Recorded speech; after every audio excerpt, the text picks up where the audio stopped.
So in our last lecture, we have studied about the different laws of chemical combination.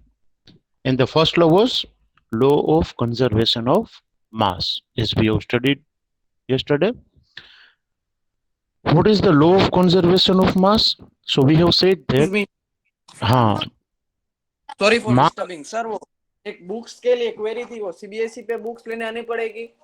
ना बच्चे अभी books का क्या है आपको सिर्फ टेक्स्ट बुक परचेज करनी है और वो कोई भी स्टेशनरी से आप परचेज कर सकते हो बराबर है ओके सर, तो ऐसा जरूरी और नहीं कि से ले ले। ना बिल्कुल जरूरी नहीं है आपको जहां से सही लगे आप वहां से परचेज कर सकते हो एनसीईआरटी की बुक्स खरीदनी है आपको वो ध्यान में रखना है ओके सर, बराबर है? और टेक्स्ट ग्रुप में बुक्स ओनली। हाँ सिर्फ टेक्स्ट बुक अभी लेनी है क्योंकि मटेरियल्स जो है ना वो जैसे जैसे चैप्टर खत्म होते जाएंगे हम ग्रुप में अपलोड करते जाएंगे फिजिक्स और उसका तो मिल ही रहा है आपको पीडीएफ फॉर्म में आपने अगर हाँ, देखा है तो बराबर है ओके सर। और जी जो है वो केमिस्ट्री का एक साथ में पूरे चैप्टर का आपको अपलोड कर दूंगा तो आपको कोई पढ़ने में दिक्कत नहीं होगी बराबर है okay sir, thank you sir. Welcome बच्चे सो as we have started our discussion with the law of conservation of mass and already studied yesterday, what the law says, mass can neither be created nor destroyed. It means that the total amount of mass present in the universe remains constant. नया जो मास है वो हम create नहीं कर सकते और पुराना मास जो है उसे हम डिस्ट्रॉय नहीं कर सकते हाँ but continuously the amount of mass जो है वो कन्वर्ट होता रहता है एक टाइप में से दूसरे टाइप के मास में बराबर है ये जो है वो कन्वर्जन कंटिन्यूअसली चालू रहता है वो हमें याद रखना है ये पहला लॉ था it was invented by mister Antoine Lavoisier हमें याद रखना है नाम सिर्फ लेवोइजर ये नाम इसलिए याद रखवा रहा हूं कि रेयरली ये पूछा जाता है कि भाई लॉ ऑफ कंजर्वेशन ऑफ मास है वाज इन्वेंटेड बाय ब्लैंक तो आपको ये पता होना चाहिए कि लेवोइजर ने हाँ ईयर याद नहीं रखना है कि 1789 में इसने ये लॉ प्रपोज किया था बराबर है तो नाम पता होना चाहिए law of conservation of mass was proposed by Antoine Lavoisier ये पहला जो लॉ है केमिकल कॉम्बिनेशन के वक्त ध्यान में रखना है रिएक्शंस के वक्त ध्यान में रखना है the second law is law of definite proportion देखो वर्ड यहां पर आया है प्रोपोर्शन ये लो जो है ना वो जोसेफ प्राउस्ट नाम का एक साइंटिस्ट था उसने डिफाइन किया था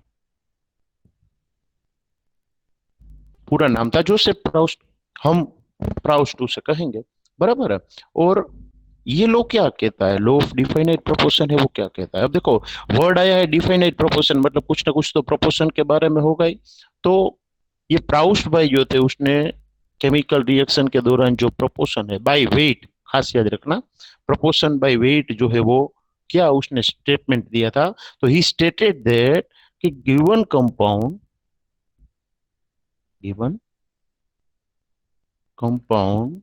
always contains exactly the same proportion of elements present in it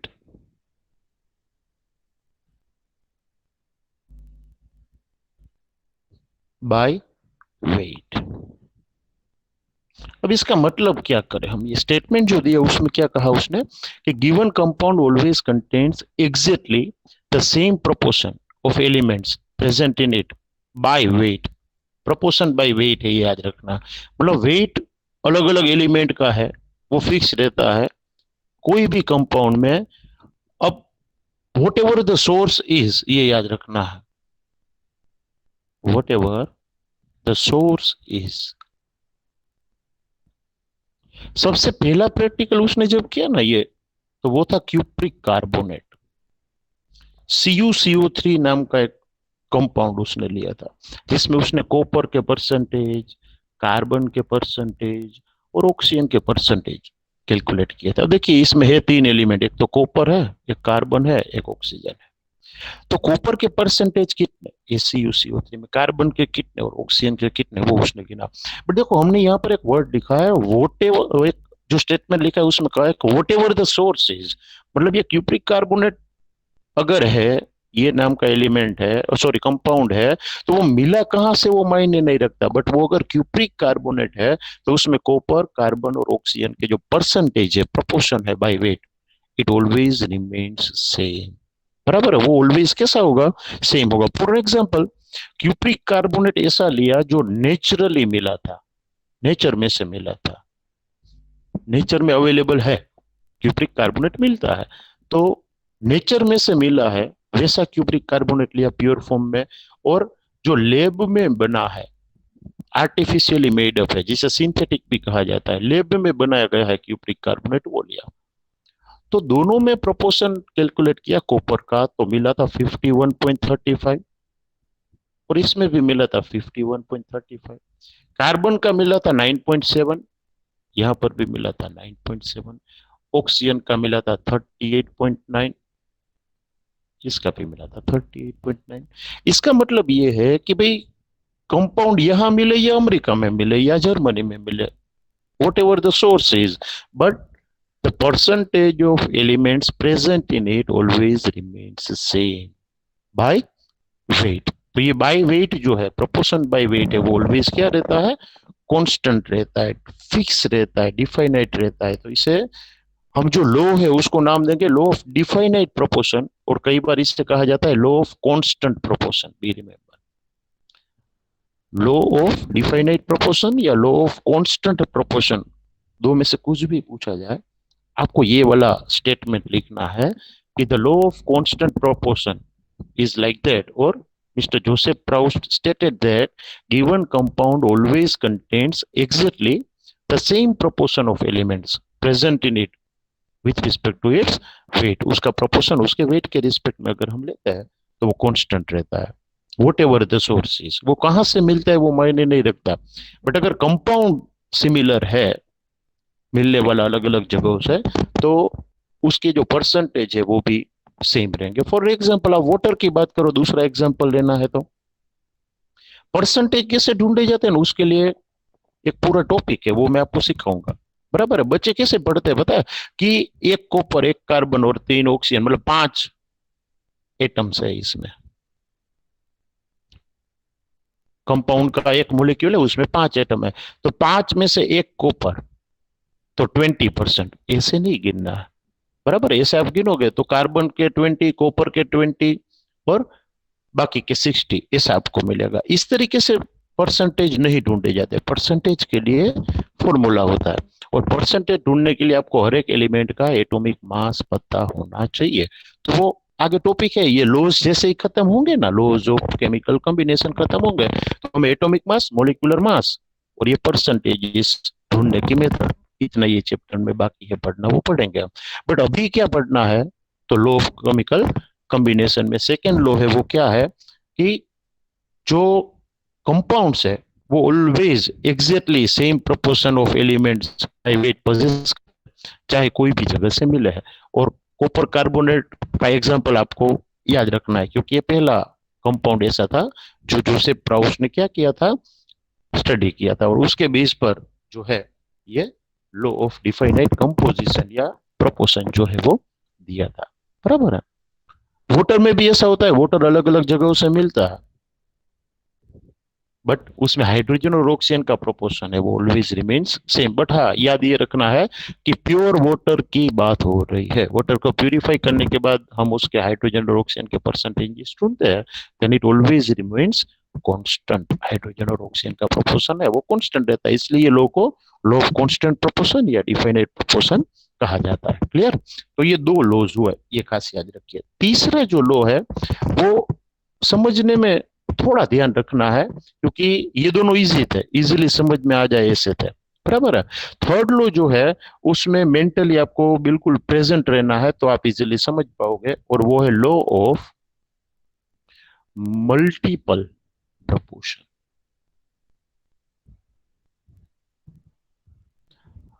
इसके आगे वाला जो था प्रायर लॉ था वो कौन सा था? लॉ ऑफ कांस्टेंट और डिफाइनाइट प्रोपोर्शन। ये कैसा प्रोपोर्शन है भाई? मल्टीपल प्रोपोर्शन है, वो आपको याद रखना है। What does it mean? ये लॉ ऑफ मल्टीपल प्रोपोर्शन है, उसमें क्या कहा गया है? तो हम सबसे पहले तो उसका स्टेटमेंट देखेंगे और किसने ये डिफाइन किया था वो हम देखेंगे। तो डाल्टन का नाम आपने सुना होगा, एक जाना माना साइंटिस्ट है। Dalton's atomic theory. हाँ सही है, तो डाल्टन एटॉमिक थियरी आगे भी आएगी, इसमें हमें रिपीट करनी है, आपने 10th में पढ़ी होगी, बराबर है। बट फिर से हम रिपीट करेंगे, कोई दिक्कत नहीं। बट ये जो जॉन डाल्टन था, वो डाल्टन ने ही ये लॉ ऑफ मल्टीपल प्रोपोर्शन अलग अलग एक्सपेरिमेंट्स करके डिफाइन किया था। और ईयर था शायद 1803, if I was not wrong, if I am not wrong 1803 में डाल्टन भाई ने ये जो थियरी है मल्टीपल प्रोपोर्शन वाली, वो जो है वो एस्टेब्लिश की थी। अब क्या है स्टेटमेंट, ये लॉ का स्टेटमेंट क्या है? तो Dalton stated that if two elements, ध्यान रखना कि हम लिख रहे हैं, बाद में हम एग्जांपल से इजीली समझेंगे। If two elements can combine, if two elements can combine to form more than one compound,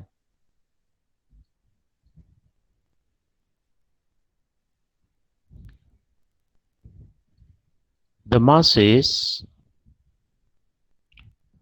of one element that combines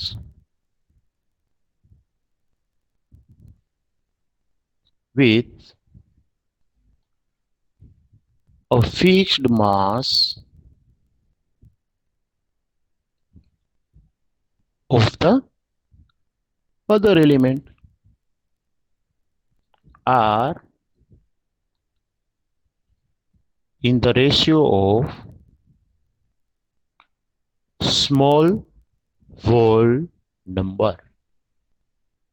अब इतना बड़ा जो स्टेटमेंट है वो क्या हमें कहता है या हमें क्या समझना है इसके बेस पर? तो आप सिर्फ स्टेटमेंट पढ़ते जाए और एग्जाम्पल समझते जाए तो इजीली आपके दिमाग में ये क्या हो जाएगा, क्लियर हो जाएगा। क्या कहा है? If two elements can combine to form more than one compound, मतलब आपके पास दो ऐसे एलिमेंट है जो एक दूसरे के साथ रिएक्ट होते हैं, बट वो एक से ज्यादा कंपाउंड बना सकते हैं। For an example, when carbon reacts with oxygen, then it can form either carbon monoxide or carbon dioxide। खास याद रखना क्या कहा? इफ टू एलिमेंट्स, तो हाँ है कार्बन और ऑक्सीजन दो अलग अलग एलिमेंट्स है, can combine to form more than one compound, तो हाँ एक से ज्यादा कंपाउंड बना सकते हैं। It may form carbon monoxide और it can form carbon dioxide, एक से ज्यादा कंपाउंड बना सकता है। The masses of one element, कोई एक एलिमेंट का मास, मतलब ऑक्सीजन का जो मास है, that combines with a fixed mass, मतलब कोई एक एलिमेंट इसमें ऐसा होना चाहिए जिसका एक फिक्स्ड मास। फॉर एग्जांपल, एक कार्बन एटम का मास, एक मोल कार्बन एटम का मास कितना होता है पता है आपको? कल मैंने कहा था, अगर याद है तो 12, बराबर। तो यहां पर भी 12 ग्राम होगा क्योंकि एक एक मोल कार्बन लिया है। अब यहां पर ये रिएक्शन बैलेंस्ड नहीं है, आप देखो 10th में शायद रिएक्शन बैलेंस करना सीखा है आपने। हाँ सर। कि एक कार्बन है और ये ऑक्सीजन है, बट प्रोडक्ट में तो एक ही ऑक्सीजन है, तो रिएक्टेंट साइड भी एक ही ऑक्सीजन होना चाहिए। तो यहां पर मैं ऐसा लिख सकता हूँ 1 ऑफ 2, क्योंकि 1 ऑफ 2 का मतलब होता है एक ऑक्सीजन। अब एक ऑक्सीजन का मास कितना होता है? 16 ग्राम, 16 ग्राम। बराबर है। अब यहां पर देखो, ये दूसरे रिएक्शन में देखो, ये ऑलरेडी बैलेंस है। यहां से देखो, एक कार्बन और ऑक्सीजन के दो। साथ एक O2 का मोल रिएक्ट हो रहा है और बन भी, हाँ तो वो राइट हैंड साइड पे भी सेम है, एक कार्बन और दो ऑक्सीजन है, मतलब रिएक्शन बैलेंस है। पहला नहीं था तो हमने किया, यहाँ पर 1 ऑफ मोल ले लिया, दूसरा ऑलरेडी बैलेंस है। बट यहाँ पर ऑक्सीजन कितना खर्च हुआ आप देखो तो 2 ऑक्सीजन रिएक्ट हुआ, 2 ऑक्सीजन मतलब एक ऑक्सीजन का 16 ग्राम होगा 32 ग्राम, एम आई राइट? तो पहले रिएक्शन में 16 ग्राम ऑक्सीजन रिएक्ट हो रहा है, वाइल दूसरे रिएक्शन में 32 ग्राम ऑक्सीजन जो है वो रिएक्ट हो रहा है। बी रिमेंबर, बन क्या रहा है या कितने वेट वाला बन रहा है वो नहीं देखना है हमें, क्या कहा गया है ऊपर स्टेटमेंट पढ़ो। If two elements can combine to form more than one compound, तो हाँ बन रहे हैं, दो एलिमेंट जुड़ रहे हैं और एक से ज्यादा कंपाउंड बन रहे हैं। The mass of one element that combines with a fixed mass of the other element, तो fixed mass किसका रहा? कार्बन का। दोनों में 12-12 ग्राम यूज हुआ है, तो ये फिक्स्ड मास हो गया, मतलब कॉमन होना चाहिए। तो बाकी के जो मास है, मतलब बाकी के एलिमेंट जो है, या कार्बन का फिक्स मास है, तो उसके अलावा का जो एलिमेंट होगा ना, उसके मास का रेशियो क्या होगा? In the ratio of small whole number. तो इसका अगर आप रेशियो लेते हो दोनों रिएक्शन में, जो रिमेनिंग एलिमेंट है फिक्स्ड के अलावा का जो है, उसका रेशियो आप लेते हो बाय वेट 16/32। ये 16 है, ये 32 है, तो वो ऑलवेज क्या होगा? अ स्मॉल होल नंबर में होगा। इसमें से क्या हो जाएगा? रेशियो ऑफ कितना हो जाएगा बोलो? मैथमेटिकली तो आप पावरफुल हो। 16 रेस टू 32, इसका मतलब क्या हो जाएगा? 1:2। 1:2। 1:2। तो ये स्मॉल होल नंबर हुआ कि नहीं? बराबर है। तो ये छोटे नंबर और होल नंबर में जो है वो प्रोपोर्शन आपको मिलेगा, और ये हर बार सही है। आप दूसरा कोई एग्जांपल ले लो। अब तो आपको पता है क्या करना है। इजी वाला आप ले लो, वाटर। बराबर है। पानी जो है और हाइड्रोजन पेरोक्साइड है, वो दोनों सेम चीजों से बनते हैं। मान लीजिए कि आपने हाइड्रोजन लिया और ऑक्सीजन लिया, तो क्या बनता है? हाइड्रोजन गैस और ऑक्सीजन गैस जो है उसमें से वाटर भी बन सकता है, और हाइड्रोजन पेरोक्साइड नाम का मोलेक्यूल H2O2 भी बनता है। वाटर आप पी सकते हो, खास याद रखिएगा, H2O2 नहीं पी सकते, it is poisonous for our body, ये याद रखिए। ज्यादा अमाउंट में बॉडी में चला जाता है तो डेथ भी हो सकती है। तो क्या फर्क है दोनों में? तो सिर्फ प्रोपोर्शन का। ये रिएक्शन बैलेंस लग रहा है, फर्स्ट वन आपको देखो तो जरा। नो। नो सर, नहीं, तो क्या करना पड़ेगा? If you want to balance the oxygen reaction, को हाफ करना होगा। हाँ वेरी गुड, हाफ करना पड़ेगा, मतलब हो गया। अब रिएक्शन बैलेंस हो गया। तो पहले तो ये देखना है कि रिएक्शन बैलेंस है या नहीं। अब आप समझ सकते हो क्या कहा था स्टेटमेंट में, if two element can combine to form more than one compound, तो हाँ बन रहा है। देखो दो एलिमेंट है, हाइड्रोजन एंड ऑक्सीजन, वो एक से ज्यादा कंपाउंड बना रहे हैं, वाटर भी बन रहा है, हाइड्रोजन पेरोक्साइड भी बन रहा है। अब क्या करना है? The mass of one element. और फिक्स किसका मास है? देखो हाइड्रोजन का, क्योंकि दोनों रिएक्शन में कॉमन ये H2H2 है, ये अलग है, एक में 1/2O2 है, एक में फुल O2 है। तो ये फिक्स्ड मास हुआ। एक हाइड्रोजन एटम का मास क्या होता है? 1 ग्राम, तो दो हाइड्रोजन का क्या होगा? 2 ग्राम। 2 ग्राम। सेम फॉर सेकेंड रिएक्शन, 2 ग्राम। तो ये फिक्स्ड मास हो गया, खास याद रखिए। तो फिक्स्ड मास जिसका यूज हो रहा है, उसके अलावा का जो एलिमेंट है उसके मास का रेशियो लेना है आपको। यहाँ पर 1/2O2 है, O2 में दो ऑक्सीजन होते हैं, 1/2O2 में एक ऑक्सीजन होता है। एक ऑक्सीजन का मास क्या होता है? 16 ग्राम। दो ऑक्सीजन का क्या होता है? 32 ग्राम। बराबर है। तो ये जो फिक्स्ड मास है उसके अलावा के एलिमेंट का आपको क्या लेना है? रेशियो लेना है। तो ये भी होगा 16.32, मतलब ये भी होगा 1:2। तो ये रेशियो जो मिलेगा आपको ऐसे रिएक्शंस का जो मल्टीपल प्रोपोर्शन में है एक दूसरे के, उसका ratio always small whole number में मिलेगा, और रेशियो उसके मास का लेना है, ये खास याद रखना है। 16:32, देन इट विल बी 1:2। इसका मतलब they are in the proportion of small whole number. Is that clear? Doubt है तो पूछ लीजिए। बट ये लॉ क्या है? The law of multiple proportion. Clear? अब लॉ ऑफ मल्टीपल प्रोपोर्शन जो है वो डायरेक्टली से नहीं पूछते, write note on law of multiple proportion.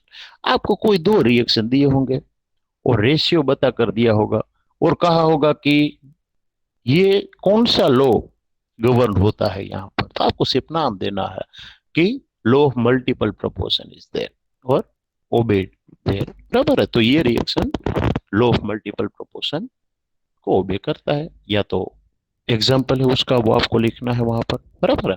तो ये थर्ड लॉ था, लॉ ऑफ मल्टीपल प्रोपोर्शन।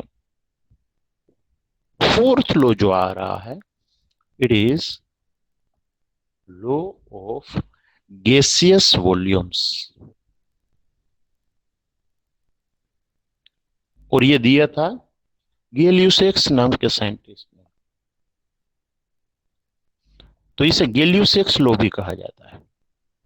कई बार ऐसा भी कहा जाता है कि गैलियोसेक्स लॉ ऑफ गैसियस वॉल्यूम, बराबर है। ये सिर्फ और सिर्फ गैसियस स्टेट में है ऐसे एलिमेंट्स को अप्लाई होता है, खास याद रखिए, बराबर है। ऊपर के लॉज सॉलिड लिक्विड गैस किसी को भी अप्लाई होते हैं, यहाँ पर तो ये है ही सिर्फ गैसियस वॉल्यूम्स के लिए। तो हम सिर्फ गैसियस फेज में जो एलिमेंट है नॉर्मल टेम्परेचर पर या गिवन टेम्परेचर पर या प्रेशर पर, उसे ये लॉ जो है वो अप्लाई कर सकते हैं, बराबर है। ये लॉ जो है उसमें और लॉ ऑफ डिफाइनाइट प्रोपोर्शन में सिर्फ फर्क ये है कि वहां पर बाय वेट वाला लॉ था, ये बाय वॉल्यूम वाला लॉ है, बराबर है। वेट और वॉल्यूम का फर्क है, बाकी कुछ भी फर्क नहीं है, खास याद रखिएगा, बराबर है। बट स्टेटमेंट कैसे देना है, किसने दिया वो तो हमने पढ़ लिया, भाई गैल्यूसेक नाम का साइंटिस्ट था, उसने ये लॉ जो है वो डिफाइन किया था 1808 में। ईयर मैंने शायद आपको नहीं कहा, बट 1808 में उसने ये लॉ जो है वो डिफाइन किया था। तो क्या है स्टेटमेंट, क्या है ये लॉ का, वो हमें जरा देखना है। तो गैल्यूसेक ने क्या स्टेटमेंट दिया था, ही स्टेटेड दैट कि when gases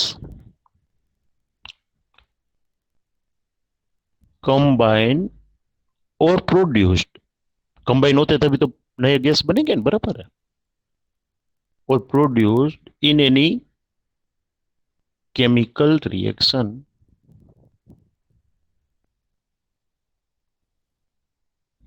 they do so in a simple ratio by volume provided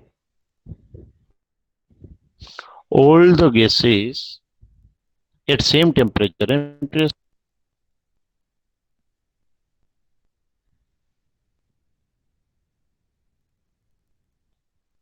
इसका मतलब क्या है भाई, why we have taken same temperature and pressure.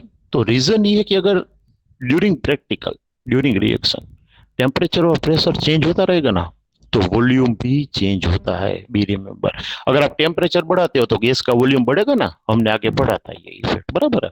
अगर प्रेशर बढ़ाते हो तो गैस का वॉल्यूम क्या होता है, कम होता है। ऐसा हमने सॉलिड लिक्विड और गैस वाला जो पॉइंट पढ़ा तब हमने आपको कहा था।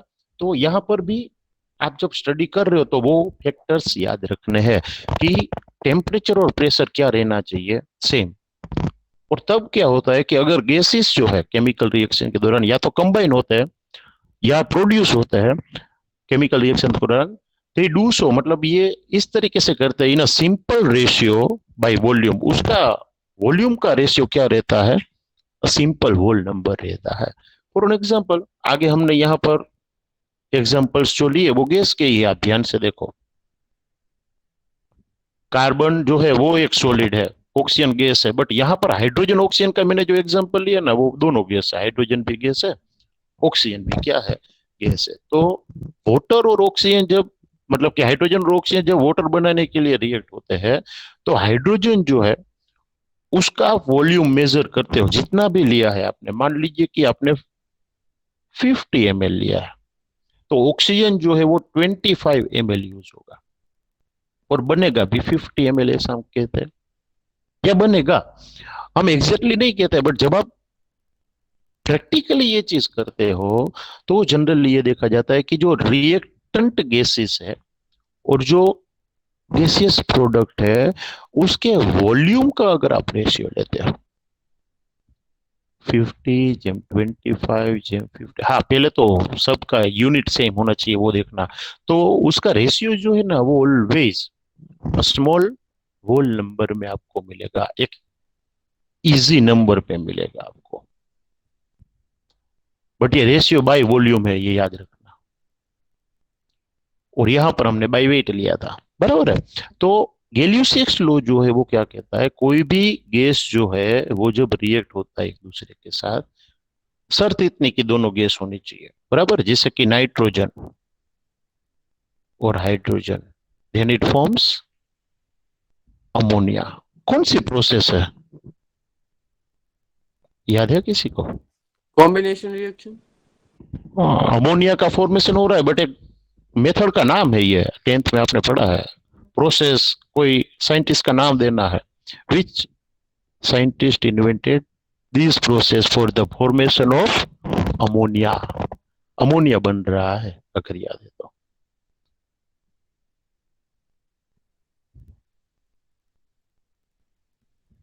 It is Haber's process. कौन सी प्रोसेस है?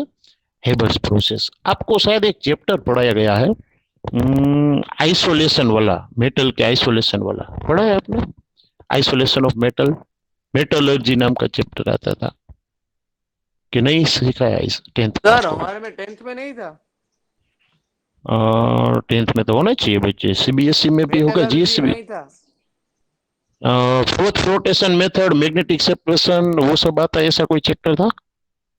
नहीं सर, वो तो 9th में था सब, वो अरे गलत कर दी। मतलब सीख तो भले 10th में नहीं, 9th में सीख तो चुके हो ना कभी, तो उसमें हाँ ये ठीक चीज है। जो, हाँ सीख चुके हो, तो वहां पर ये चीज कहीं ना कहीं आई होगी, हेबर्स प्रोसेस। नाइट्रोजन और हाइड्रोजन और नहीं आई है तो अब सीख लो। It is a process in which, और manufacturing process of ammonia gas. Ammonia नाम का गैस है, वो बनाने की प्रोसेस है कि वे nitrogen and hydrogen reacts with each other under higher pressure and higher temperature in presence of catalyst namely iron. Iron catalyst के प्रेजेंट, अब कैटालिस्ट तो आपको पता है कि ऐसी चीज जो रिएक्शन को फास्ट बनाए, बराबर है, उसे हम कैटालिस्ट कहते हैं। बट एक फिक्स प्रेशर और टेम्परेचर पर यह रिएक्शन होता है कि नाइट्रोजन और हाइड्रोजन रिएक्ट होते हैं, और अमोनिया, देखो ये रिएक्शन मैंने बैलेंस करके लिखा है, बराबर। तो रिएक्शन बैलेंस करो। जब इसका वॉल्यूम मेजर होता है या किया जाता है कि भाई 100 लीटर नाइट्रोजन और 300 लीटर हाइड्रोजन रिएक्ट होते हैं, तो 200 लीटर अमोनिया बनता है। हम ये नहीं कहते कि इतना ही बनेगा, ये प्रोपोर्शन में बनेगा, बट हाँ, वॉल्यूम का प्रोपोर्शन जो है, जितना जो भी यूज हुआ है, अगर आप वॉल्यूम का प्रोपोर्शन उसका लेते हो, प्रोपोर्शन बाय वॉल्यूम, तो वो एक सिंपल होल नंबर वाला रेशियो आपको मिलेगा, 1:3:2।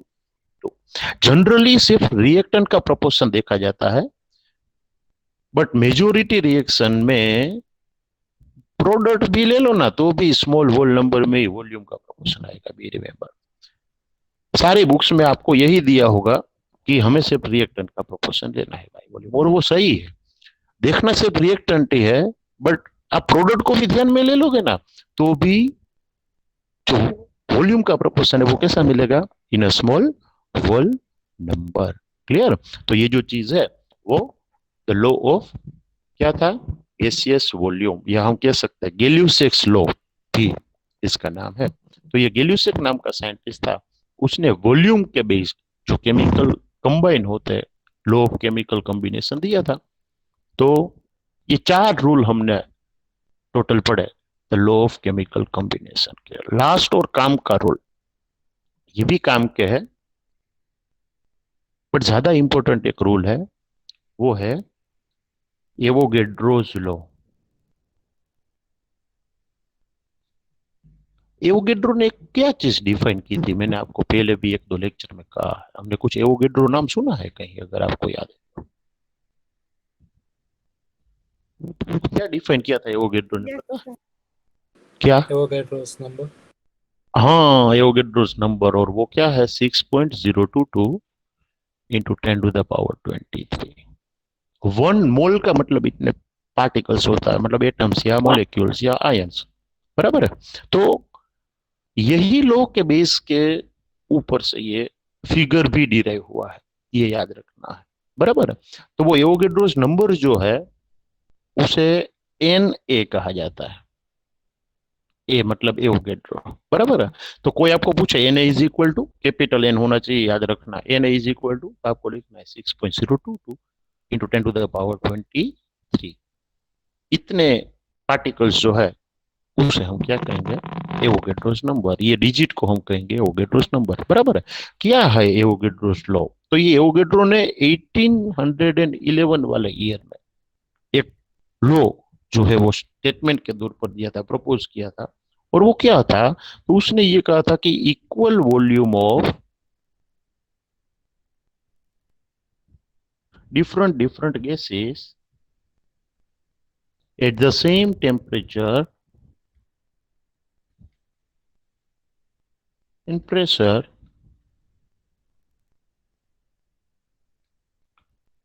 should contain equal number of molecules.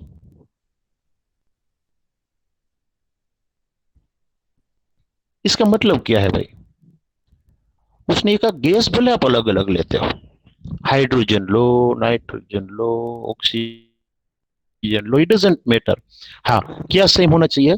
Temperature and pressure must be same. अगर ये अलग अलग गैसेस को आपने सेम टेम्परेचर और प्रेशर पर रखा है और आपने अगर उसका वॉल्यूम सेम लिया है 1 लीटर, सभी गैसेस 1 1 लीटर लिए है, मतलब वॉल्यूम भी सेम, टेम्परेचर भी सेम, प्रेशर भी सेम।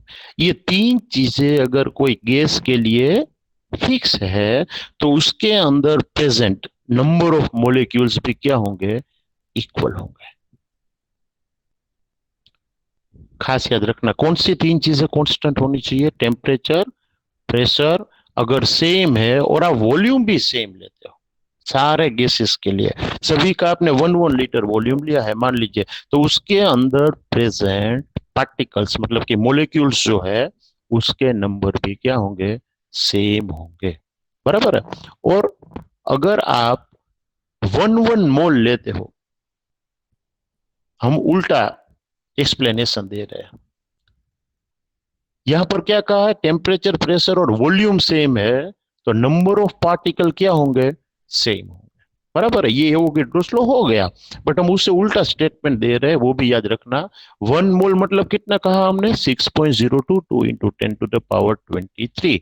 अब पार्टिकल्स गिनने तो बैठ नहीं सकते, बट कोई भी एलिमेंट या मोलिक्यूल के मोलिकुलर मास जितना, ये एटॉमिक मास जितना मास ले लेते हो ना आप, तो उसके अंदर इतने ही पार्टिकल होते हैं, 6.022 इंटू 10⁻23। इसलिए ये पार्टिकल्स, ये डिजिट्स को एवोगेड्रो ने एक फिक्स डिजिट कहा और उसे क्या नाम दिया? Avogadro's number. क्योंकि सेम टेम्परेचर प्रेशर पर वॉल्यूम भी सेम लेते हो, मतलब उसके मोलिकुलर मास जितना मास लेते हो कोई भी एलिमेंट का, तो वहां पर आपको इतने पार्टिकल्स मिलते हैं, इतने मॉलिक्यूल्स मिलते हैं, 6.022 इंटू 10⁻23।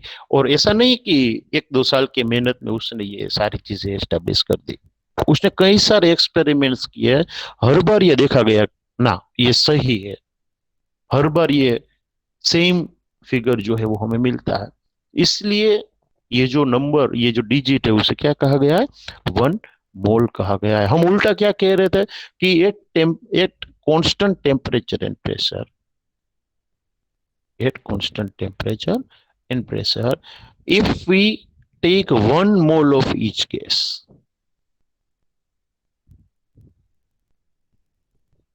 अब देखो यहां पर वॉल्यूम आप इक्वल लेते थे ना तो पार्टिकल इक्वल मिलते थे। अब हम क्या इक्वल लेंगे? यहां पर आप पार्टिकल नंबर इक्वल ले लो तो आपको वॉल्यूम क्या मिलेगा? सबका सेम मिलेगा। और ये सारे गैसेस जो है ये एसटीपी पर, स्टैंडर्ड टेम्परेचर और प्रेशर पर 22.4 लीटर जितना वॉल्यूम शो करता है। कितना वॉल्यूम शो करता है? 22.4 लीटर जो है उतना वॉल्यूम ये शो करते हैं, खास याद रखिए। तो हमें स्टेटमेंट क्या लिखना है भाई एवोगेड्रोस लॉ में? कि equal volume of different gases at same temperature and pressure should contain equal number of molecules. तो तीन चीजें ये कांस्टेंट है तो उसके अंदर प्रेजेंट नंबर ऑफ पार्टिकल्स भी सेम होंगे, अलग अलग गैसेस पहले है, बराबर है। तो ये चार लॉज, सॉरी पांच जो लॉज आपने पढ़े अलग अलग, वो आपको याद रखने हैं। उसे कहा जाएगा the law of chemical combination.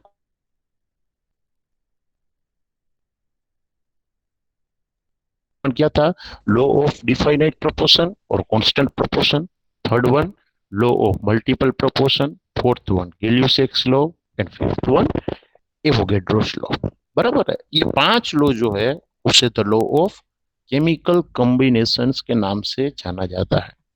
अब आज का लास्ट टॉपिक हम ले रहे हैं, एक थियरी जो है वो लेकर खत्म करते हैं। और वो थियरी आप कहीं ना कहीं पढ़ चुके हो, सिर्फ रिवाइज करवानी है, और वो है Dalton's atomic theory.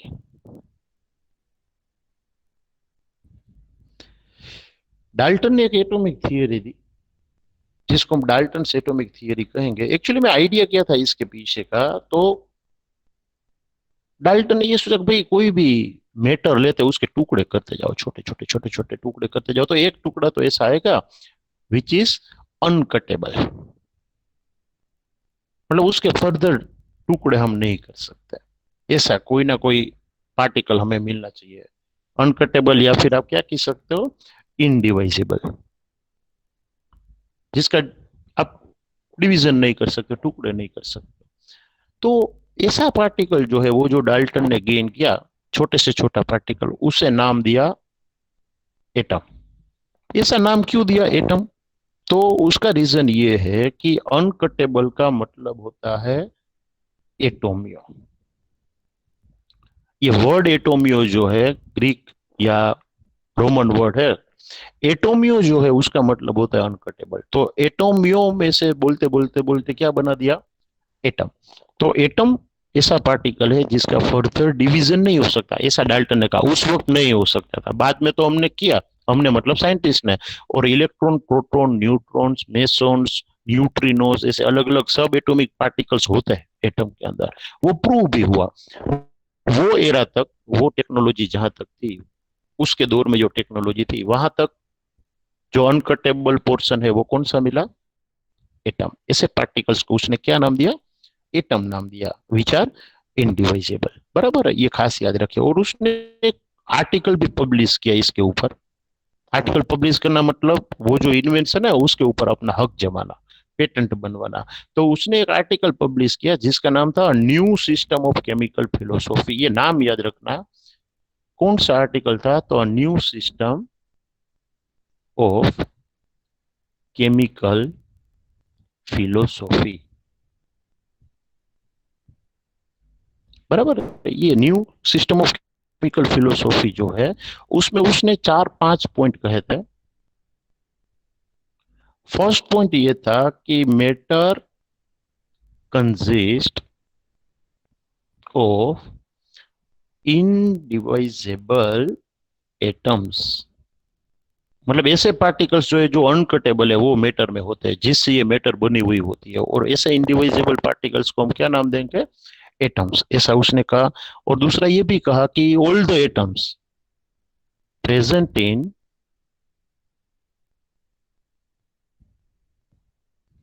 The element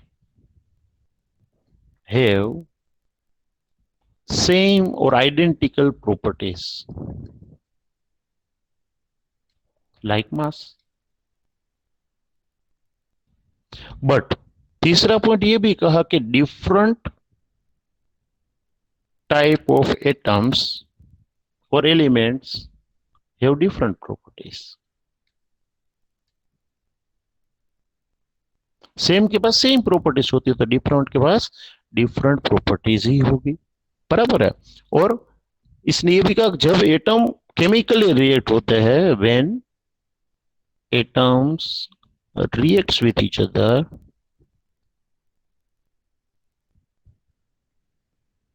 to form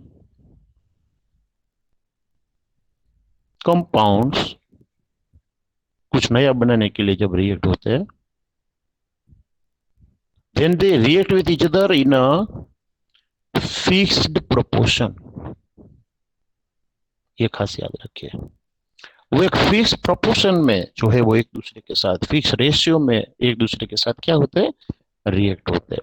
और ये सारी चीजें जब आप देख रहे हो तो एक चीज लास्ट जो हमने आगे सीखी है, the law of conservation of मास, वो भी होता है। वो भी इसने कहा कि any chemical reaction when occurs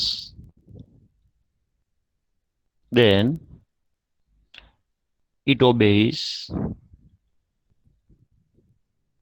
the law of conservation of mass.